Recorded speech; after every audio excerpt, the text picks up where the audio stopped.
नमस्कार। कार्यक्रम अलगधारमा यहाँलाई हामी हार्दिक स्वागत गर्छौँ दर्शकवृन्द। हो दर्शकवृन्द, नेपालमा राजनीति अवरोह सुरु भएको 7 दशक नागिसकेको छ दर्शकवृन्द। जुन इतिहाससँग नेपाली कांग्रेसको गौरवपूर्ण विगत जोडिएको छ, तर अहिले त्यही नेपाली कांग्रेस न भूत न त भविष्य भने जस्तै स्वार्थको गोल चक्करमा रुमलिएको छ। यति बेला आज हामी यही स्वार्थको शिकार बनेको नेपाली कांग्रेसको गौरवपूर्ण इतिहास अनि स्वार्थले थिलो बनेको राप्रपा घटक बीचको एकतासँग आजको अलगधारलाई जोडेका छौँ। त लागौँ आजको प्रस्तुतितर्फ।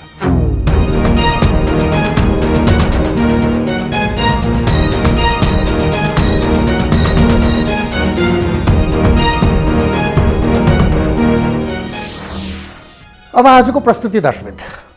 हो दर्शकवृन्द, नेपालको आधुनिक राजनीतिक इतिहासमा नेपाली कांग्रेसले नागरिक स्वतन्त्रता, प्रजातन्त्र, मानवाधिकारको बीजारोपण गरेको गौरवपूर्ण नजिर छ, जसका लागि नेपालका प्रजातान्त्रिक विचारहरूको 3 पुस्ताले यही पार्टीको खातिर जीवन व्यतीत गरिसकेका छन्। तर अहिले त्यही पार्टी गुटको क्लब जस्तो अस्तव्यस्त अवस्थामा छ। आखिर के हो त नेपाली कांग्रेसभित्रको अहिलेको समस्या? हेरौँ आजको अलगधारको यो विशेष रिपोर्ट मार्फत। 13औं महाधिवेशनपछि देउवाको 4 वर्ष, 14औं महाधिवेशनका लागि गुट सङ्घर्ष चर्कियो। कांग्रेसको अधोगति सुध्रिने कि सिद्धिने?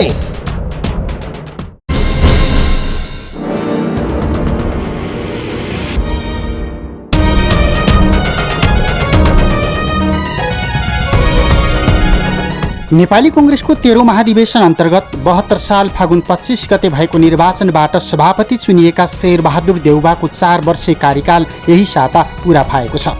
त्यसैले पनि नेपाली कांग्रेसले 14औं महाधिवेशन 2077 सालको फागुन दोस्रो हप्ता हुने गरी कार्यतालिका बनाएको हो।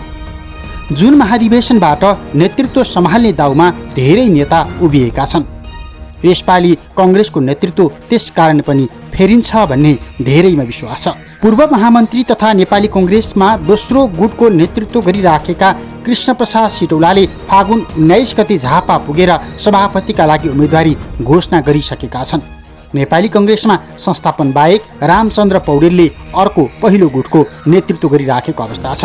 नेपाली कांग्रेसको आसन्न 14औं महाधिवेशनमा आफू सभापति पदमा उम्मेदवारी दिने बताउँदै नेता सिटौलाले पार्टीको आमूल परिवर्तनका लागि आफ्नो उम्मेदवारी आवश्यक रहेको तर्कसहित शान्ति प्रक्रियादेखि संविधान निर्माणका क्रममा पार्टीको तर्फबाट आफूले खेलेको भूमिका अनुसार आगामी महाधिवेशनमा उम्मेदवारी दिने घोषणा गरेपछि कांग्रेसको नेतृत्व हस्तान्तरण अब चाहिँ त्यति सजिलो छैन भन्ने स्पष्ट भएको छ। अधिवेशनमा जसलाई जे बन्ने आकांक्षा छ, अधिवेशनको समयमा त्यो अभिव्यक्त गरे भइहाल्छ। अनावश्यक रूपमा लान्छना लाउने म ठिक फलानु गलत भन्ने कुराले चाहिँ पार्टीलाई चाहिँ फाइदा हुने कुरा पनि छैन। र जो अहिले सत्ता छ, सत्ता यो ठिक ठाउँमा छैन, बरु त्यसले गरेका चाहिँ अनियमितता, बदमाशीलाई चाहिँ भण्डाफोर गर्ने, सचेत गराउने, खबरदारी गर्ने काममा हाम्रो अब शक्ति चाहिँ केन्द्रित हुनुपर्छ। 14औं महाधिवेशनमा धेरैले सभापतिको आकलन गरेका नेता शेखर कोइरालाले अघिल्लो वर्षदेखि नै सभापतिका लागि कसरत गरिराखेका छन्। यही रणनीति अनुसार यो बीचमा कोइरालाले प्राय सबै जिल्लाको भ्रमण गरेका छन्। नेता कार्यकर्तासँगको भेटघाटलाई बाक्लो पारेका छन्। यद्यपि कोइरालाले आधिकारिक रूपमा सभापति पदका लागि उम्मेदवारी घोषणा गरेका छैनन्, किनकि हरेक जिल्ला पुग्ने, जिल्लाका सभापति तथा नेतृत्वलाई भेट्ने, कार्यकर्ताका माझमा पुग्ने शेखर कोइरालाका लागि सभापतिमा उठ्न आफ्नै परिवारबाट अहिले अनुकूल परिस्थिति छैन। अहिलेका महामन्त्री शशाङ्क कोइराला स्वयं सभापति बन्ने रणनीतिमा छन्, किनकि पार्टीको महामन्त्री बनिसकेपछि सभापतिको लागि दाबी गर्नु स्वाभाविक मानिन्छ। तर पनि अघिल्लो महाधिवेशनमा शशाङ्कलाई महामन्त्री बनाउन शेखर कोइरालाले निर्वाह गरेको भूमिका महत्त्वपूर्ण छ। यो अवस्थामा कङ्ग्रेसको नेतृत्व कोइराला परिवारमै फिर्ता लैजाने योजना अनुसार यी दुई नेताले एकले अर्कालाई सघाउने रणनीति अंगीकार गर्न सक्छन् भन्ने आकलन पनि छ। हामीले तीनजनाले नधाने भने कसले धान्दिने हो कोइरालाको विरासत? हामी त एकै ठाउँमा उभिन्छौँ। हेर्नुहोस्, हामी तीनजना छौँ। सुजाता छे, स्वास्थ्य कारण उनी अलि पछाडि छे। शेखरदा र म छौँ। हाम्रो बिचमा पहिले वार्ता हुनु पर्यो। कसले नेतृत्व गर्ने भने हाम्रो वार्ता भएको छैन। हुन त शेखरदा आफै घुमिरहनु भएको छ, म पनि घुमिरहेको छु। तर हाम्रो बिचमा वार्ता भएर हामीले एकजना त उभ्याउनु पर्यो नि। शेरबहादुर देउवा 4 वर्षका लागि मूल नेतृत्वमा पुग्दा पार्टीभित्रै बृहत एकता कायम गर्दै संविधान विधान अक्षरशः कार्यान्वयन सहित नेता कार्यकर्ता शुभेच्छुकको ऊर्जा र क्षमतालाई सुदृढ र गतिशील बनाएर कङ्ग्रेस निर्माणमा लगाउने प्रतिबद्धता जनाएका हुन्, जुन अठोटमा देउवा टिक्न सकेनन्। बरु 4 वर्षको बीचमा कङ्ग्रेस गुटबन्दीले थिलथिलो भयो।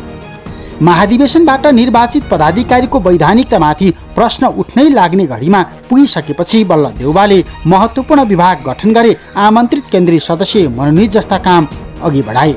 72 साल चैत 3 गते सभापतिको औपचारिक जिम्मेवारी सम्हालेका देउवाले सोही दिन सभापतिका प्रत्याशी रामचन्द्र पौडेल सहित 7 जना नेतालाई केन्द्रीय सदस्य मनोनित गरेका हुन्। त्यहीबाट सुरु भएको पार्टीभित्रको आन्तरिक विवाद पार लगाउन नसक्दा देउवाको 4 वर्ष यसै गरी बित्यो। अन्तिम समयमा सभापति देउवाले आफू बलियो हुने ढङ्गबाट विभागमा आफू निकटका नेताहरूलाई जिम्मेवारी तोक्न थालेपछि भावी सभापतिको दौडमा रहेका वरिष्ठ नेता रामचन्द्र पौडेल समूहको भेला तथा सक्रियता यो बीचमा अरू बढ्न थालेको छ, जुन नेपाली कङ्ग्रेसभित्र छताछुल्ल भएको अहिलेको अर्को समस्या हो। 14औं महाधिवेशनमा एकताका साथ हामी स्वच्छ प्रतिस्पर्धामा लानुपर्छ। भोलि यो गलत प्रवृत्ति पार्टीमा विकास गर्न थाल्यो भने भोलि 14औं अधिवेशनपछि आउने नेतृत्वलाई पनि यही रोगले फेरि भोलि अप्ठ्यारो पार्छ। यही समस्याले, यही प्रवृत्तिले अप्ठ्यारो पार्छ। यो कुरा चाहिँ सबैले बुझ्न जरुरी छ। केन्द्रीय सभापतिको तर्फबाट भएका केही कुरा कमी कमजोरीको बारेमा प्रश्न उठाउन नपर्ने भन्ने विषय होइन, तर केन्द्रीय समितिमै रहेका वरिष्ठ नेता लगायतका केही नेताहरूको जो कुरा बाहिर आइरहेछ, यसले चाहिँ पार्टीको समग्र हितको लागि राम्रो भइरहेको छैन। त्यसकारण मेरो आग्रह के छ भने यस्तो प्रवृत्तिलाई बन्द गरौँ र छिटो केन्द्रीय समितिको बैठक बोलाउँ, आफ्ना कुरा के हो त्यहाँ राखौँ, छलफल गरौँ। स्थानीय प्रदेश तथा प्रतिनिधि सभा सदस्य चुनावमा पार्टीले भोगेको पराजयको नैतिक जिम्मेवारी लिन दबाब झेलिराखेका देउवाले अहिले अर्को महाधिवेशनको मुखमा फेरि पनि आफू नै बलियो हुने अनि पार्टी कब्जा गर्ने रणनीति अनुसार नेताहरूलाई जिम्मेवारी सुम्पिएको असन्तुष्ट पौडेल पक्षको बुझाइ छ। पौडेल आफै आगामी 14औं महाधिवेशनमा सभापतिको प्रत्याशी बन्ने दौडमा देखिन्छन्। यता देउवा निकट नेताहरूको दाबी छ लोकतान्त्रिक पद्धति अनुसार हुने 14औं महाधिवेशनमा देउवा फेरि सभापति पदकै लागि चुनाव लड्ने मुडमा छन्। यही स्वार्थ अनि स्वार्थको विवाद र रस्साकसीले नेपाली कङ्ग्रेसलाई झनै मूर्छित अनि थाङथिलो बनाइराखेको छ।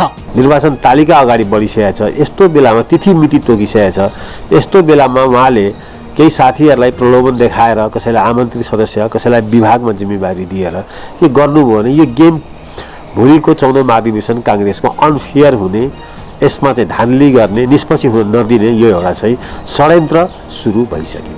पार्टी राजनीतिमा कङ्ग्रेस सभापति देउवापछि बलियो गुट स्थापित गरेका वरिष्ठ नेता रामचन्द्र पौडेल सभापतिको उम्मेद्वार बन्ने विषयमा अहिलेसम्म खुलेका छैनन्। पार्टीमा मौलाउँदो विकृति हटाउने अनि समय आएपछि सभापतिको उम्मेद्वार बन्ने विषय सार्वजनिक गर्ने पौडेलको रणनीति छ। देउवाले फागुन 17 गते असन्तुष्ट नेता रामचन्द्र पौडेल लगायतको सहमति बिनै महत्त्वपूर्ण विभाग गठन गरेपछि पौडेल समूह यो बीचमा निकै बिचकिएको देखिन्छ। वरिष्ठ नेता पौडेल र महामन्त्री डाक्टर शशाङ्क कोइराला सहित अधिकांश नेता संस्थापन समूह विरुद्धको मोर्चाबन्दीमा रहेकाले संस्थापन इत्तरको समूह 14औं महाधिवेशनका लागि एउटै बिन्दुमा उभिन सक्छ भन्ने विश्लेषण पनि सँगसँगै भइराखेको छ। पार्टीभित्र गुट उपगुटको शक्ति सन्तुलनको निम्ति, शक्ति नियन्त्रणको निम्ति, शक्ति संयोजनको निम्ति बाँडफाँड पनि हुन्छ। किनभने त मैले बुझेको चाहिँ के भने पोलिटिक्स भने पावर सेयरिङ नै हो, चाहे राज्य सत्तामा होस् चाहे पार्टीभित्र होस्।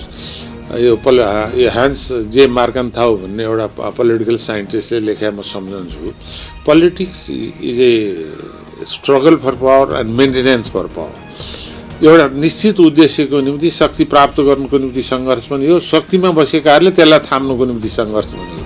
आफ्नो कार्यकाल सकिने लाग्दा अर्को अधिवेशनको मिति तोकिसकेपछि देउबाले किन विभाग गठन गरे? किन महासमितिको बैठकको निर्णय यो बीचमा पालना भएन? किन जिल्ला सभापतिहरूको भेलाले दिएको सुझाव देउबाले लत्याइदिए? किन पार्टीको विधानअनुसार समयमै विभागलाई पूर्णता दिएन? किन पार्टी पदाधिकारी नियुक्ति गर्ने प्रश्नमा तेरो अनि मेरो भन्ने व्यवहार गरियो? पार्टीको भातृ तथा जनवर्गीय सङ्गठनको गरिमामाथि गम्भीर प्रश्न उठ्ने अवस्था यो बीचमा किन सिर्जना भयो? यी अनि यस्तै दर्जनौं प्रश्नले सभापति देउबा अहिले घेरिएका छन्। 14औं महाधिवेशनमा अनेक किसिमका यस्ता गलत मिन्सहरू प्रयोग गरेर अलोकतान्त्रिक विधिहरू अपनाएर पार्टी कब्जा गर्ने रणनीतिमा हुनुहुन्छ, जसलाई अब काङ्ग्रेस कार्यकर्ताहरूले बेलैमा बुझेनन् भने यो पार्टी फेरि एउटा असक्षमको हातमा पुग्छ। यसरी प्रश्नको बीचमा रहेको कङ्ग्रेस नेतृत्वले अहिले सरकारको बदमाशी र अनियमितताका विषयमा समेत गम्भीर रूपमा प्रश्न उठाउन सकेको छैन। न कङ्ग्रेसको प्रभाव सडकमा देखिन्छ, न कङ्ग्रेसले सदनमै परिपक्व भूमिका निर्वाह गर्न सकेको छ।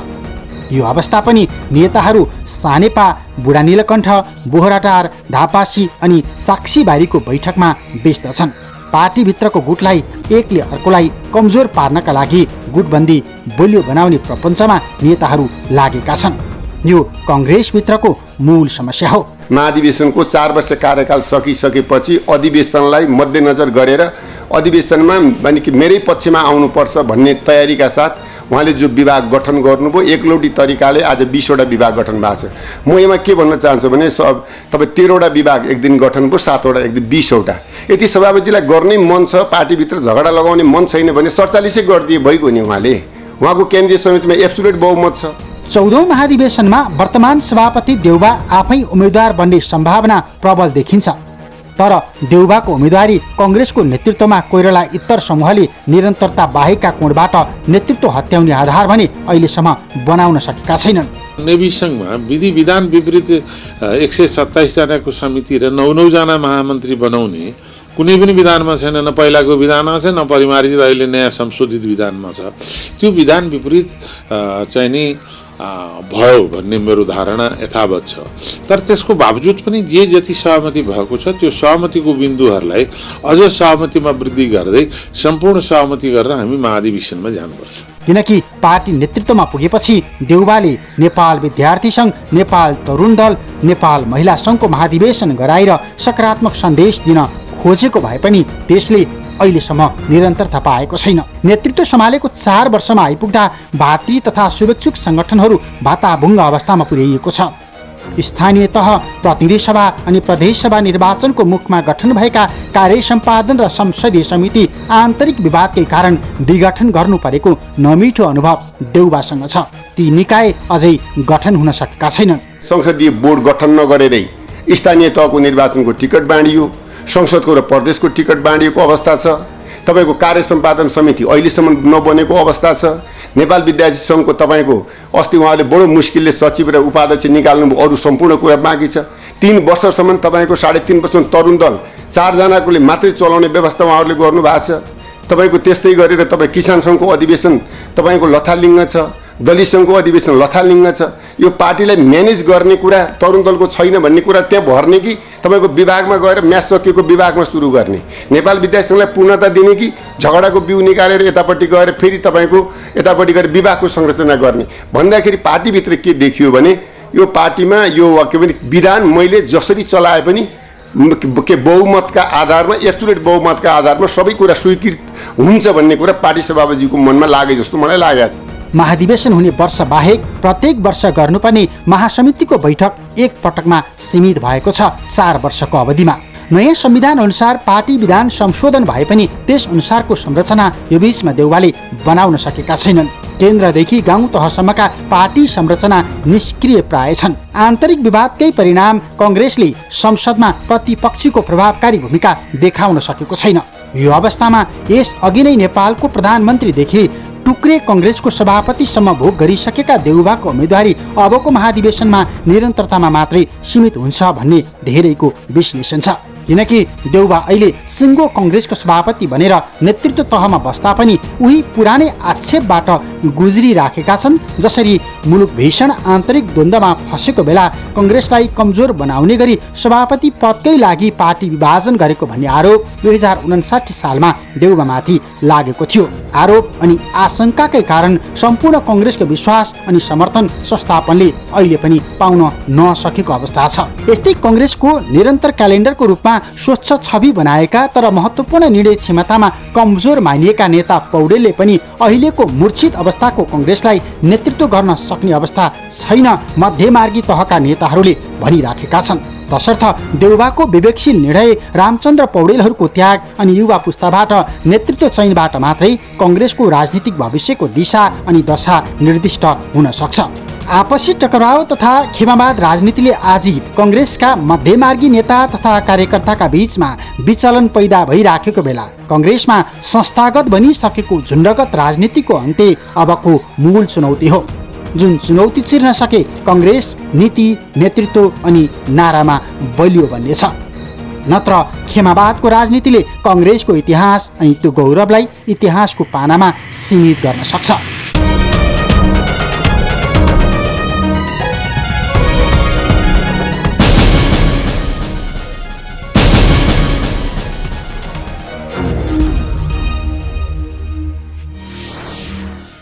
हो दर्शक, अहिले नेपाली कङ्ग्रेसमा संस्थागत बनेको गुटै गुटको राजनीतिक कारण आम प्रजातान्त्रिक विचारकहरू निराश छन्। यति बेला कम्युनिस्ट पार्टीको शक्तिशाली सरकारका गल्ती अनि कमजोरी औँल्याउनै नसक्ने अवस्थामा नेपाली कङ्ग्रेस पुगेको छ। दर्शक, मुलुकको प्रजातान्त्रिक प्रणाली संरक्षणका निम्ति भरपर्दो मियो बन्नुपर्ने कङ्ग्रेस नेतृत्व अहिले बाटो बिराएर पछि मुलुकमा वैकल्पिक प्रजातान्त्रिक शक्ति बन्ने ढोल पिटाएर थरीथरीका शक्ति अहिले मोर्चाबन्दीमा जुटेका छन्। त्यसैको एउटा अध्याय पूर्व राजावादी पार्टी राप्रपा घटक बीचको एकता हो दर्शक। तर यो एकता प्रक्रिया पछि पनि प्रश्न उठिरहेको छ, के यो एकता टुक्छ अथवा यो एकता केका लागि? हेरौँ आजको अलगधारको यो विशेष रिपोर्ट मार्फत। राप्रपा एकतामा पद र अवसरको त्रिवेणी अस्तित्व जोगाउन गरियो पार्टी एकता, किन बोक्दैछ राप्रपाले राजतन्त्र?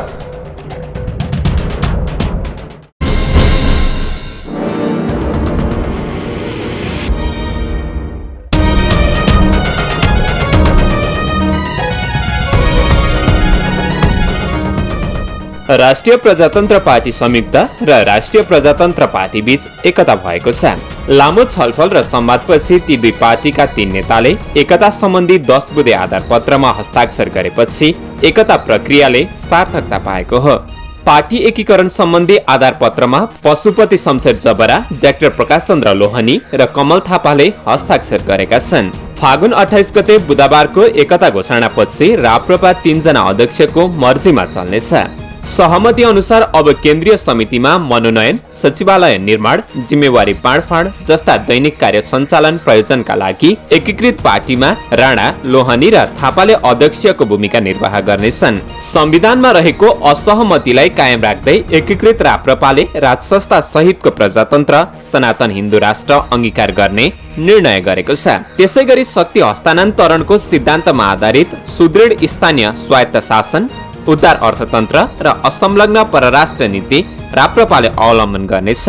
जतिबेला मुलुक संघीयता, धर्मनिरपेक्षता र गणतन्त्रको बाटोमा उन्मुख थियो, त्यसबेला पद, अवसर र एकले अर्काको अस्तित्व स्वीकार नगर्ने संकीर्णताको शिकार भएका नेताहरू अहिले त्यही एजेन्डा बोकेर पार्टी एकताका लागि तयार भएका छन्, जुन एजेन्डा मुलुकको राष्ट्रिय राजनीतिमा स्थापित गर्न निकै चुनौतीपूर्ण छ। लामो समय यही विचारधारालाई नेतृत्व गर्दै आएका राप्रपाका संस्थापक नेता केशर बहादुर बिष्ट 25 वटा सदस्य थियो, त्यो एमाले बोकिदिएर एउटा जान जोग्यो, नत्र त्यो पनि सुइकिसकेको थियो। अर्को 11 वटा कि 13 वटा थियो, शून्य भयो। अब आफूलाई वैकल्पिक कस्तो वैकल्पिक? कसरी वैकल्पिक? उही मान्छे, उही कुरा, उही विषय, उही तरिका, कसरी अब मलाई त लागेको थियो यो मिलेर भने अब यो तिनटैले छोडिदिएर नयाँ पुस्ता, युवा पुस्ता, नेतृत्व फेरिएला, काम गर्ने तौर तरिका फेरिएला अनि राम्रो होला भन्ने लागेको थियो। म पहिले कुनै जमानामा आफू पनि काम गरे पार्टी भएको हुनाले अलिकति भित्र माया त छ मनमा, तर त्यो केही भएन। राप्रपाका 3 जना अध्यक्षको समान हैसियत स्थापित गर्दै 6 महिनाभित्र विधान कमिटीले विधान प्रस्ताव गर्ने र 1.5 वर्षभित्र एकीकृत पार्टीको महाधिवेशन गर्ने सहमति बने पनि राप्रपाले पार्टीको चुनाव चिन्ह सम्बन्धी विवाद मिलाएको छैन। पार्टीको स्थापनाकालीन झण्डा नेताहरूको दम्भ र घमण्डकै कारण राप्रपाले त्यागेको छ र हाल प्रयोग भएको गाई छाप सहितको झण्डा एकताको क्रममा स्वीकार गरिएको छ।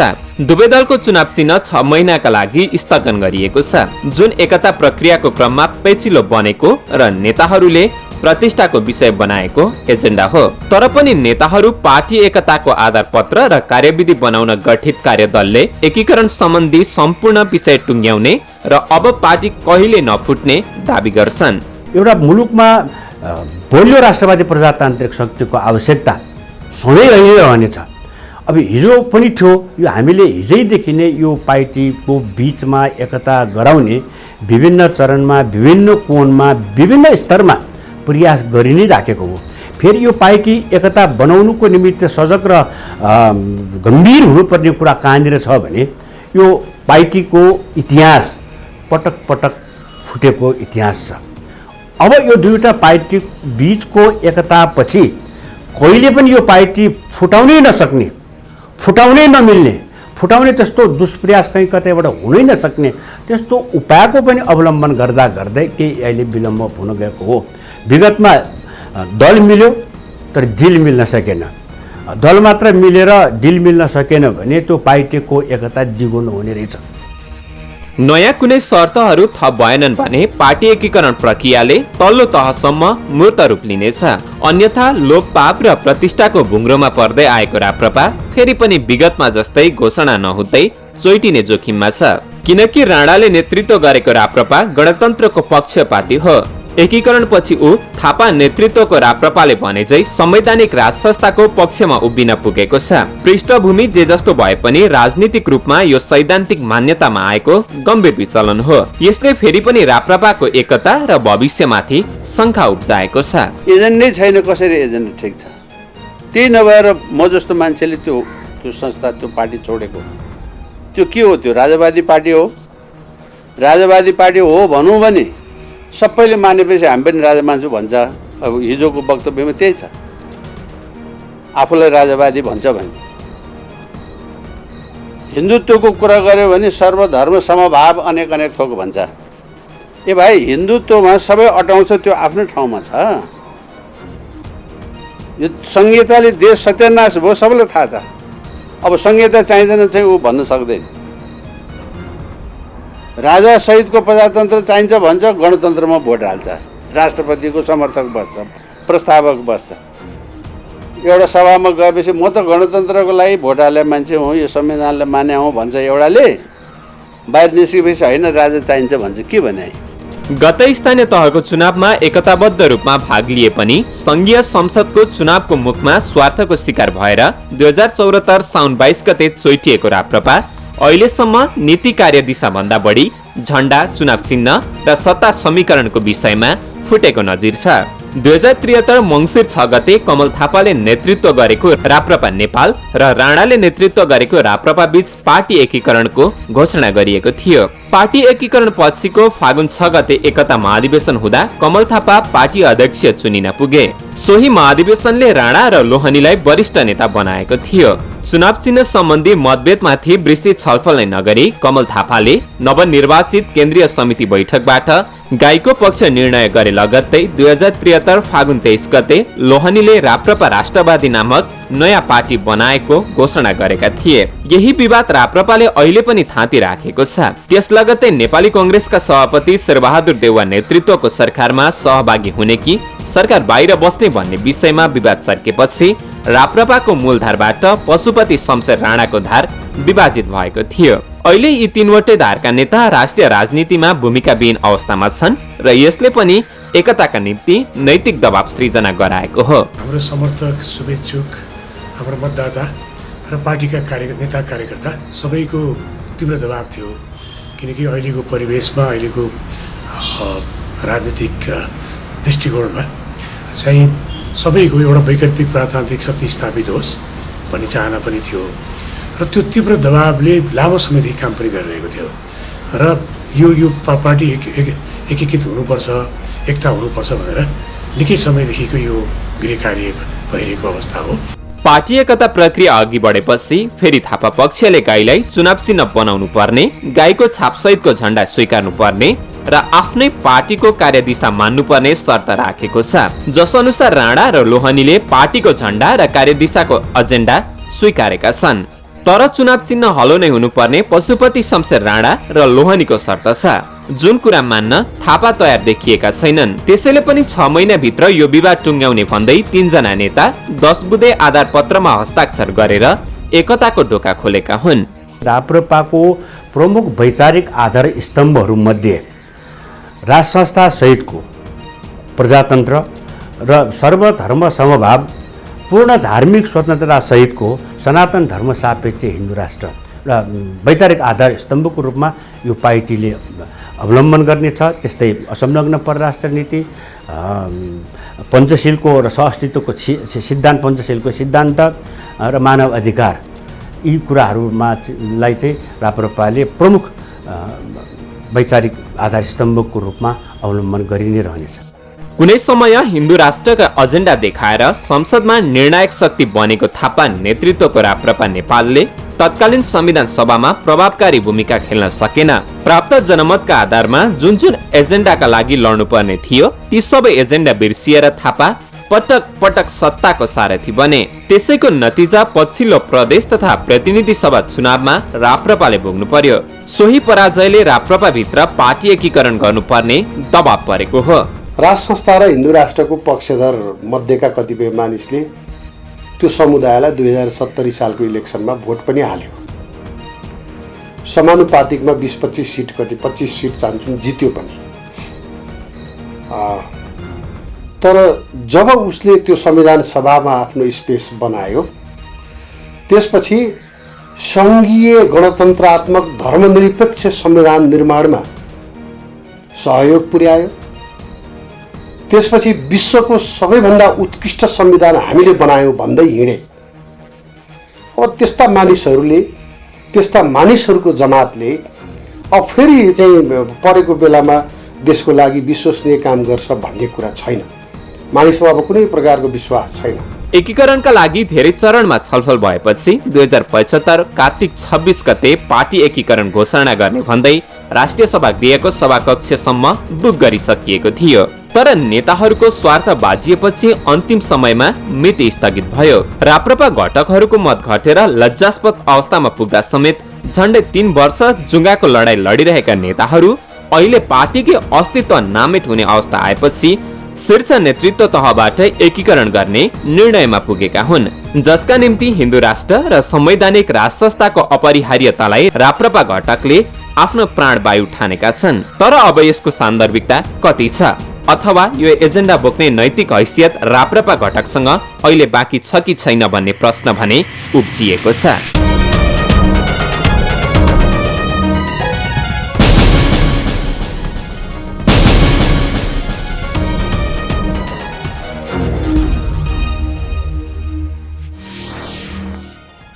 खोदरसिंह एक पटक जुट्ने तर पटक पटक चोइटिने महारोगबाट ग्रसित राप्रपा घटक बीचको यो एकतालाई राजतन्त्र फर्काउने कसरतको रूपमा समेत हेरिन थालिएको छ, अथवा यो हिन्दू राष्ट्रका नाममा चलिरहेको थरीथरीका अभियानको अध्याय पनि हुन सक्छ दर्शक। तर जे होस्, दलहरू फुटेको भन्दा जुटेकै राम्रो। यो थियो आजको अलगधारको विशेष रिपोर्ट। यदि अलगधारलाई कुनै नयाँ सूचना, घटना, रोचक तथ्यहरू छन्, जानकारीहरू छन्, सल्लाह र सुझावहरू छन् भने यहाँहरूले हामीलाई दिन सक्नुहुनेछ। त्यसका लागि हाम्रो कार्यालयको टेलिफोन नम्बर 400653 मा कार्यालय समयमा बिदाको दिन बाहेक यहाँहरूले सम्पर्क गर्न सक्नुहुनेछ। यहाँले हामीलाई मोबाइलमा पनि सोझै सम्पर्क गर्न सक्नुहुन्छ। त्यसका लागि हाम्रो मोबाइल नम्बर हो 9802002006। त्यस्तै यहाँले हामीलाई इमेल मार्फत पनि जानकारी दिन सक्नुहुन्छ alagdhar@imchannels@gmail.com मा। त्यस्तै यहाँले हामीलाई ट्विटर र फेसबुक मार्फत पनि फलो र लगअन गरेर हेर्न सक्नुहुन्छ। हस्त आजको अलगधारको प्रस्तुति यति नै। अलगधारको सम्पूर्णलाई बिदा दिनुहोस्। नमस्कार।